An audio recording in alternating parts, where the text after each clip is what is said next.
All right, moonflower. Okay, let me add stream. All right, here we go with another article critique for Moonflower writer Cinnaspice. And Moonflower has asked, can't decide how to expand the first paragraph and the rest of the article. Any tips would be appreciated. All right, so let's take a look at this. Cinnaspice, this is our, okay, article work in progress. Okay, kind of a short one. That's okay. Okay, Cinnaspice is the spice blend that is culturally important to the people of Aranor.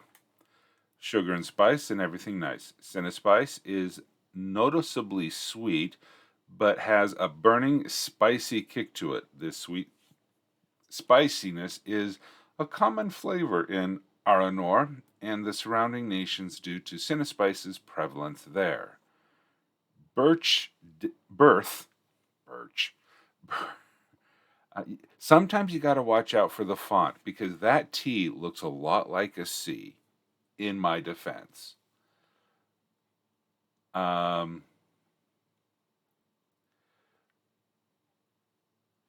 Birch. Okay, Aranor. I have comments about a proper sprint timer. Remind me after this, DM stretch.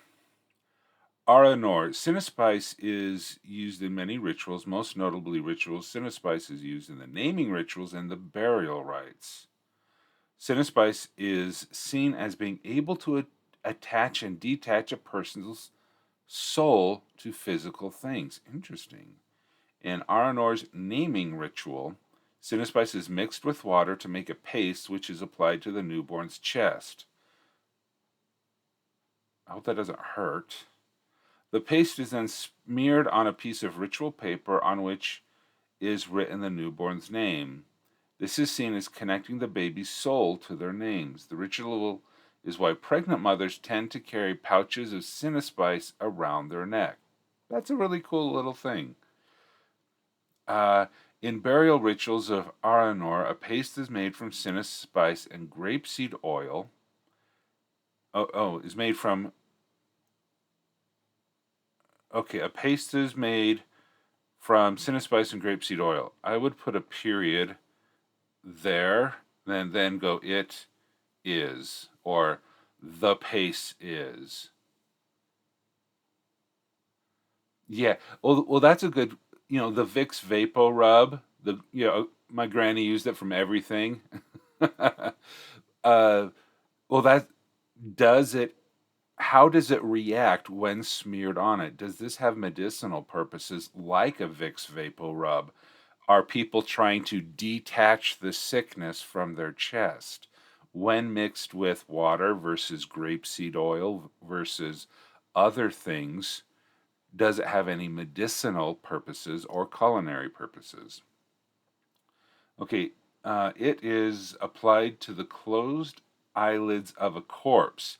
This is seen as being the step that releases a soul from a body. Okay, this is some cool stuff. You got a lot of imagery. You got a lot of um, you have a lot of spiritual and social aspects of the Cinnaspice. Some things that you don't have. Well, okay, let me. Item type, rarity, weight, dimensions, base price, constitutes cinnamon. Oh, consti- constituents. Cinnamon is an okay. Clove, nutmeg, sweet pepper plant, sugar. I'm not sure what you mean by constituents. Okay, so let's talk about that. Yeah, the pulling the sickness from what it's made of. Oh, so this is not a harvest as is like cinnamon, because I was getting the cinnamon vibe from it, the sweet versus the spicy. Constituents. Oh. Today's word of the day is constituents. It means ingredients. I always think of constituents as something else. Okay. Um, a spice blend. Okay, a spice blend. Then I would, yeah, you're right. I did kind of go, yes, you definitely should go into the manufacturing, go into the harvesting, the cultivation. Why is Aranor so tied to this blend of spices? Who was the first person to develop this blend? How is it harvested? You have cinnamon, clove, nutmeg, sweet pepper plant, and sugar. Okay, so if this is so culturally important, then they need to be in an environment um, that has cinnamon, clove, nutmeg, sweet pepper plant, and sugar. Yet where it grows, is there a trade in it to other countries? And I like how you grace the babbler. I'm glad that you put that other countries in there, because if this is as culturally significant to the people of Aranor, I would presume that it grows in Aranor, that um, it was there natively, it was created natively, and they can produce it natively, because um, it would be weird to import a food that is culturally important to the natives. Does that make sense? Um, I can't think of an example. Well, um, Parmesan cheese. Okay, a dumb example. Parmesan cheese is, let's pretend it's culturally significant to those in Europe who produce it. Okay, does Parmesan, it would make sense that Parmesan would be very culturally appropriate for wherever it was originally developed. But, here in the Western United States, yeah, it's Parmesan. Okay. It it really wouldn't have that same cultural attaché or clout as it was as where it was. Um, yeah. So this is, yeah. And since it's a blend, uh, do all of these individual components have meaning as well? Um, yeah, and see, did I say who made it first, and how did it become so culturally significant? I mean, if you have this spice blend that is used for seasoning, sorry, let me get that, take care of that. If you have a spice blend that's used for seasoning, how did it become so culturally significant? Okay, in my pantry, I have one of those taco mix packets. You have a pound of ground beef. You cook it. You put in a little water and you put in the spices, and boom, you got taco meat. How did this Cinnaspice, which is the equivalent of taco spice seasoning, become culturally significant? There had to have been something, I presume. Um, there's the tradition, um, the Hallelujah Chorus. Okay, when the Hallelujah Chorus by Friedrich Handel was played, I don't know if it was the first time. Um, the king in the performance was so moved by the Hallelujah Chorus of Handel's Messiah that he stood up.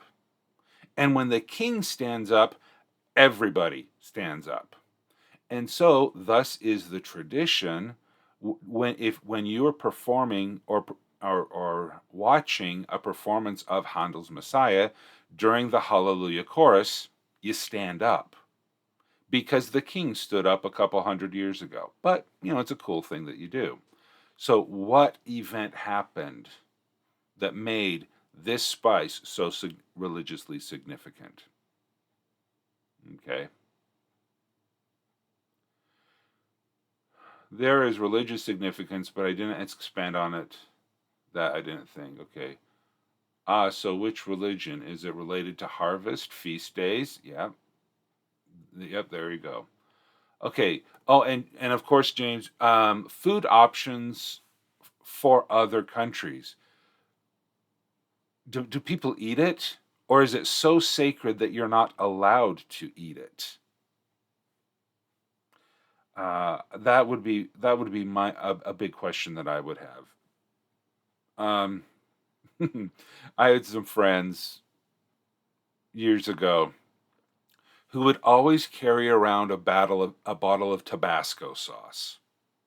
They loved Tabasco sauce that when we went camping, they had a necklace of tobacco sauce, one of those small bottles, and he would unscrew it and put Tabasco sauce on everything that was cooked at camp. And of course, um, of course, that's kind of weird, and I can understand eating camp food that you would want to have some Tabasco sauce, but he just loved it so much he put it on everything. So that wasn't religiously significant, but I just that someone carrying around a bottle of Tabasco sauce, it becomes it just becomes it was part of his scout uniform. Yeah, I worked at a scout camp for a couple years, and yeah, he had his shirt, he had his neckerchief, he had his hat, and his bottle of Tabasco sauce right there. All right. Uh, okay, so hopefully those are some great ideas. A lot of fun memories that this is bringing up. But this sounds delicious. This really does. I mean, I love the sweet pepper plant. That would be interesting because um,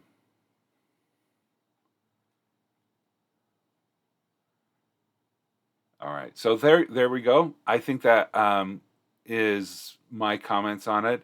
Talk about the history, talk about its transformation, its cultivation, the first time it was used, the how did it become religiously significant? Yeah. So there we go. Thank you so much for allowing me to critique this article, and I'll catch you later.